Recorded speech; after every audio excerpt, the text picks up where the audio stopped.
Welcome back to Nocturnals. Tonight, we take you deep into the isolated wilderness of Canada, where a YouTuber chasing content found something far more disturbing than he ever expected. Let's dive into the first story of tonight's episode. He had just hit 100,000 subscribers. Liam Connors, 27, was the kind of guy who built his YouTube channel from scratch, vlogging about travel, offbeat destinations, and hiking through remote areas across Canada. Nothing fancy. No team. Just him, his drone, and a GoPro. This trip was meant to be a celebration vlog. He'd driven 6 hours north from Vancouver to explore a forgotten trail in the Selkirk Mountains. Locals called it Ridge Hollow, an abandoned logging path long since swallowed by forest. It didn't appear on most modern maps, which made it all the more tempting. I found this creepy forest trail that Google Maps doesn't even register, he said into the camera with a grin. Let's see what's left of it. The trees loomed tall and dense as he hiked deeper in, filming himself at intervals. The place had a strange, quiet no bird song, no distant rushing of rivers, just wind and crunching leaves beneath his boots. 3 miles in, he found something half buried under a cluster of mossy rocks, a USB drive. It was scratched, coated in grime, and wrapped with a torn strip of cloth. Written on the drive in faded red Sharpie was just one word: don't. Liam stared at it. Well, he muttered, that's not ominous or anything. He pocketed it and resumed his hike, joking about cursed objects and ghost stories for his viewers. But something about that drive, it nagged at him, even after he returned to his Airbnb in the nearest town. Later that night, curiosity won. He plugged the USB into his laptop. It contained a single folder named Watch Alone. Inside, 7 video files, labeled only by numbers 1 through 7. The first video opened with heavy breathing and a shaky handheld view of forest, possibly the same one he, D, just hiked through. The camera holder was clearly panicked. Branches cracked. The person kept whispering, "He's still behind me." At one point, the camera panned toward something, just for a frame, and Liam paused. He stared. In the blur of foliage, he saw himself. Same backpack, same jacket. That couldn't be right. He skipped to the second video. It was footage of a campfire in the woods at night. The person behind the camera said nothing, just filmed as faint voices whispered from the darkness. They grew louder. Then something lunged toward the camera, and the video cut out. By the fourth video, Liam stopped breathing altogether, because this time it showed a small cabin in the woods. A cabin he had passed during his hike. He even mentioned it in his vlog. In the footage, whoever held the camera crept toward the window and filmed someone inside. Someone who looked exactly like Liam, sitting by a fire, staring straight at the camera. The fifth video had no visuals, just audio. A deep, guttural voice repeated his name over and over. Liam, Liam, Liam. He yanked the USB out of his laptop. Sleep never came that night. He told himself it was a prank, some elaborate creepypasta stunt.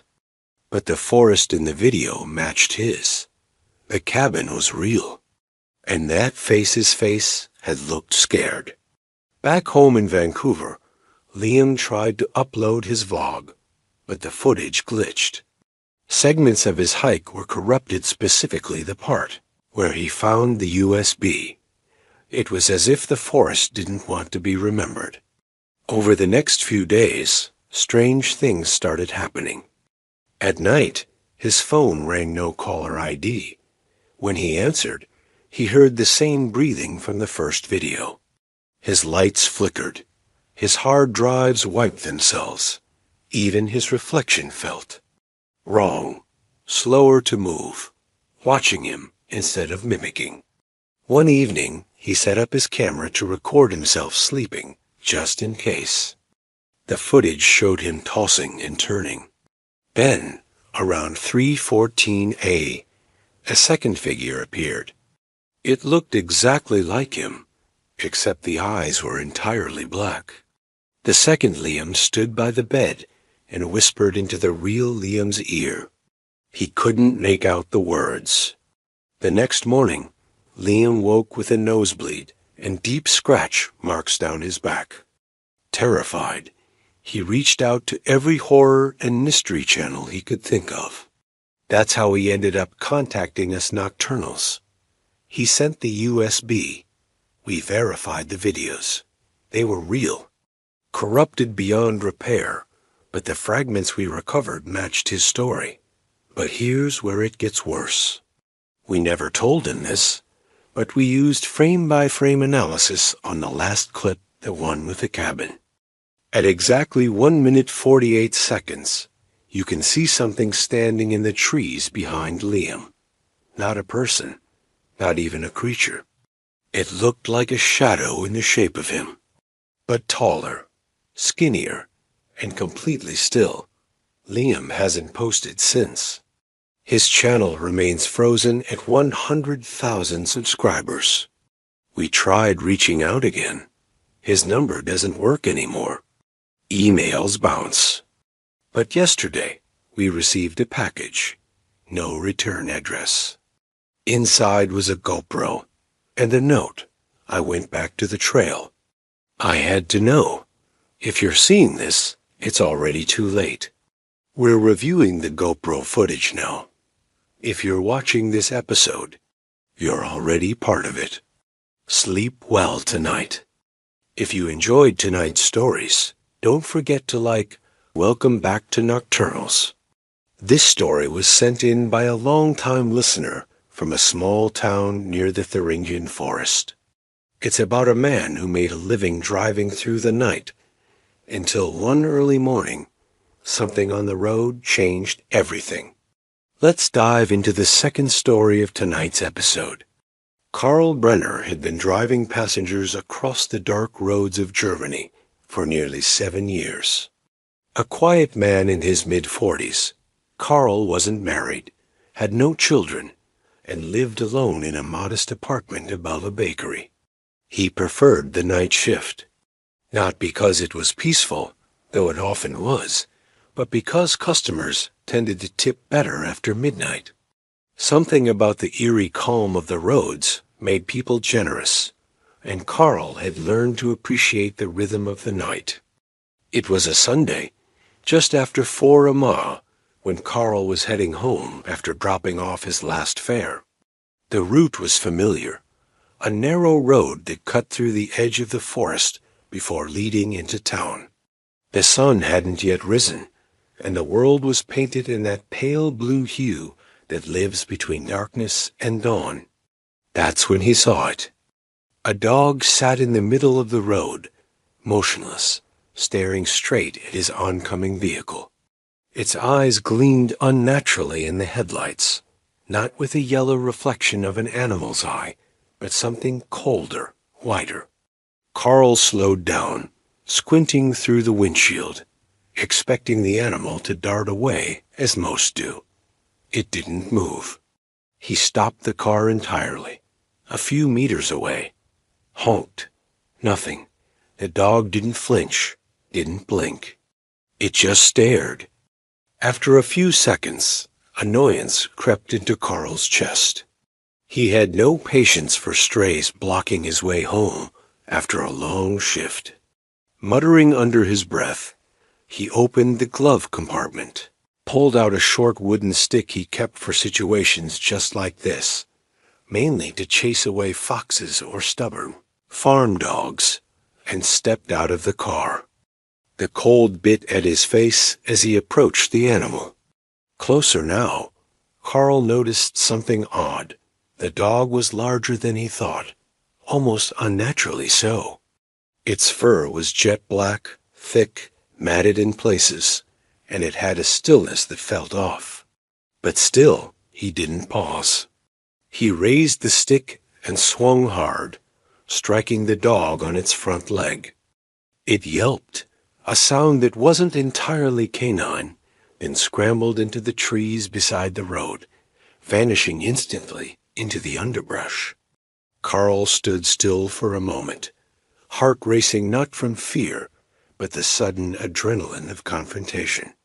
Then, shrugging it off, he climbed back into the car and drove the rest of the way home. He never saw the dog leave the forest.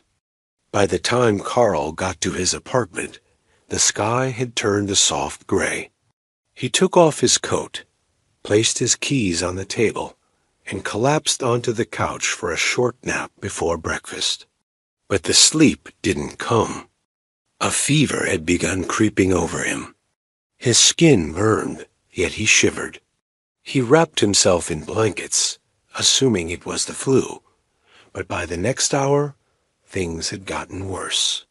His right leg, the same side as the dog's injured paw, began to ache. A dull, throbbing pain that crawled up from his ankle to his thigh like ice under the skin. By noon, Carl couldn't put weight on it. The leg felt weak, distant, like it wasn't entirely his anymore. By evening, it had gone numb. The following day, Carl visited a local physician who ordered tests and referred him to specialists. Over the next few weeks, he saw neurologists, orthopedic surgeons, even a rheumatologist. But no one could explain the rapid onset of paralysis. His leg had simply stopped working. Muscles unresponsive. Nerves intact, but silent. He was prescribed medication, physical therapy, electrostimulation. Nothing worked. The leg had become useless. A dead weight attached to his body. He began using a cane, then a crutch, and eventually a wheelchair. News of Carl's condition spread quickly in the small town. Everyone knew him as the night driver, polite, punctual, always in good spirits. People offered sympathy, prayers. But it was the older folks, the ones who had lived their whole lives in the region, who whispered other things. One evening, a neighbor, a woman named Gertrude, well into her 70s, came to visit. She brought soup and sat quietly across from Carl, who was by now thin and pale from weeks of bed rest. She didn't speak at first, just looked at him with a somber expression, as though she knew something he didn't. "You said it was a dog?"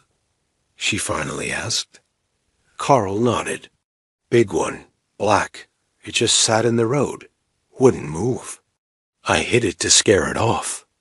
Gertrude's face paled. "That wasn't a dog, Carl," she said quietly. "Not a real one." He frowned. "What are you talking about?" "Back when I was a girl," she began, "my grandfather told me stories. Not bedtime tales, but warnings. He said the woods around here, especially near dawn, are places where the boundary is thin, where things walk and don't belong in our world. He said they often take the shape of animals, mostly dogs, and snakes." Carl stared at her, unsure whether to laugh or argue. "They're not spirits," she continued, "and they're not ghosts. They're older than that. The kind of things that don't forget when they're wronged. You think I attacked a demon dog?" "No," she said. "You attacked something that didn't want to be seen. And now it's punishing you." Despite himself, Carl felt a chill run through his spine. He wanted to dismiss it, call it superstition. But the truth was, no doctor had been able to help. And ever since that morning, nothing in his life had felt real. His apartment felt colder. His dreams were strange, always of forests, dark fur, gleaming white eyes watching him from the shadows. One night, about a month later, Carl tried to walk again. He stood up, holding onto the wall, trying to will his leg into moving. And for a moment, it did. But the moment he placed weight on it, he screamed and collapsed. His leg had bent, unnaturally, at the knee, as though the bones no longer belonged to him. He swore he felt something inside, something shifting. That was the last time he tried to walk. He lives now in near seclusion. Friends come and go. The night work is long behind him. And though the paralysis hasn't spread, the leg remains lifeless, cold to the touch and growing colder. Some nights, especially when the wind howls through the trees outside his window, Carl swears he hears something scratching at the door.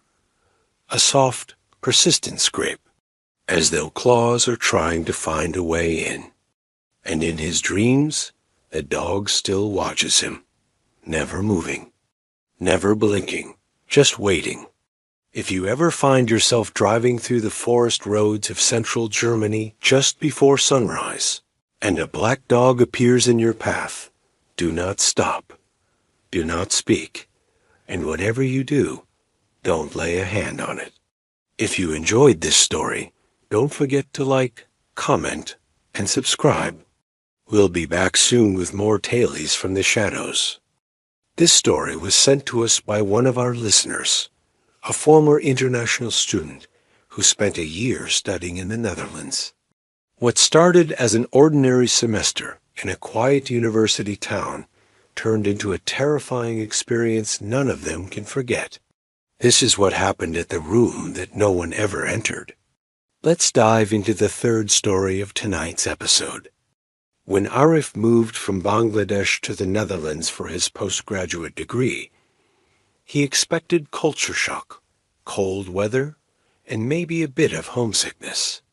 What he didn't expect was that his first few weeks would be filled with unease, all centered around a single room in his university hostel. The building itself was old, made of gray stone with long, echoing hallways and high ceilings.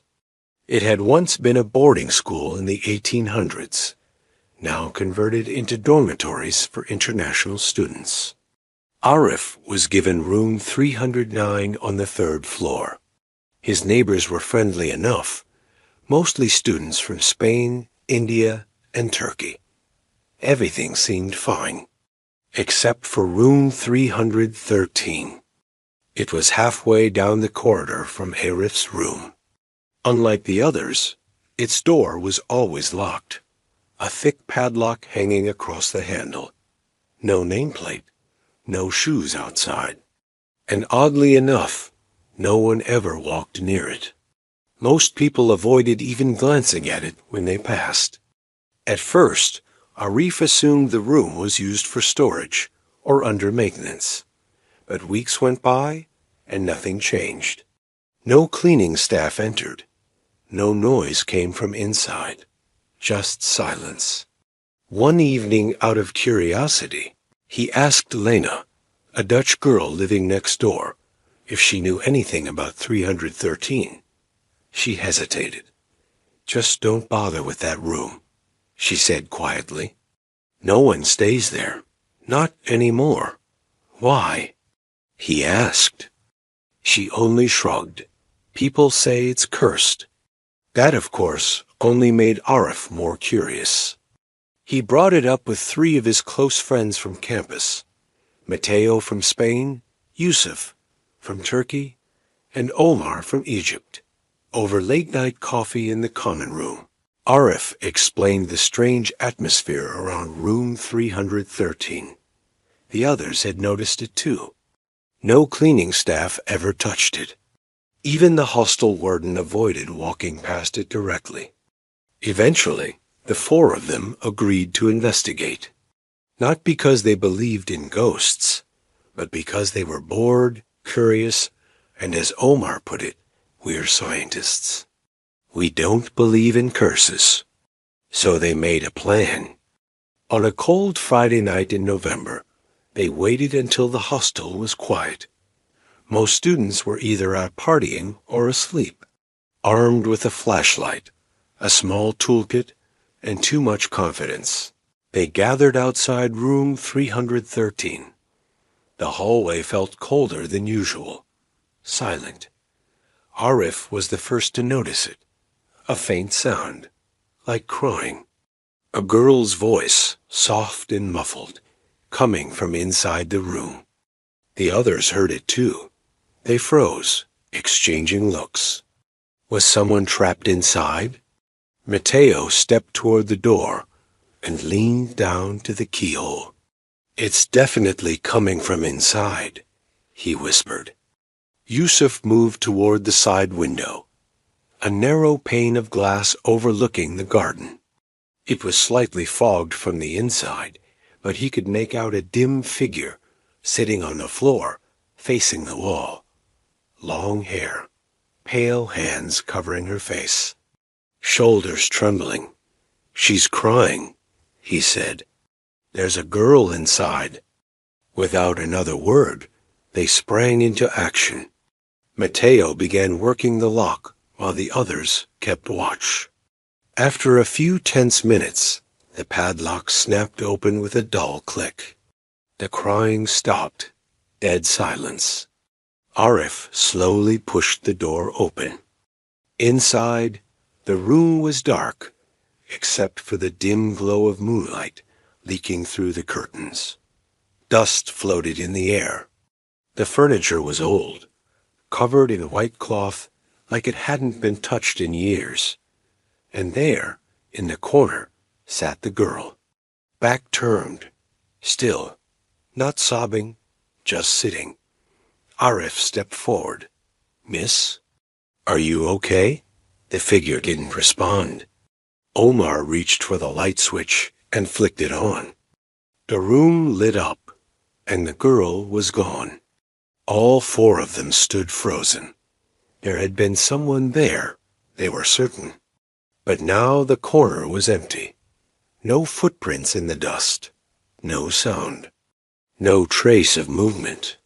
Suddenly, the door behind them slammed shut. The lights flickered violently. A loud scream, high-pitched and unnatural, filled the room for 2 full seconds before everything went dark. They didn't think. They just ran. Fumbling, pushing, kicking the door back open, the four of them bolted down the hallway like their lives depended on it. None of them looked back. The next morning, they returned. Everything was exactly as before. The door was closed. The padlock was intact. Dust lay undisturbed, as if the room had never been opened at all. They checked the surveillance footage. Nothing. No record of them entering. No audio. The cameras had glitched around 2:17 a.m., the exact time they had been inside.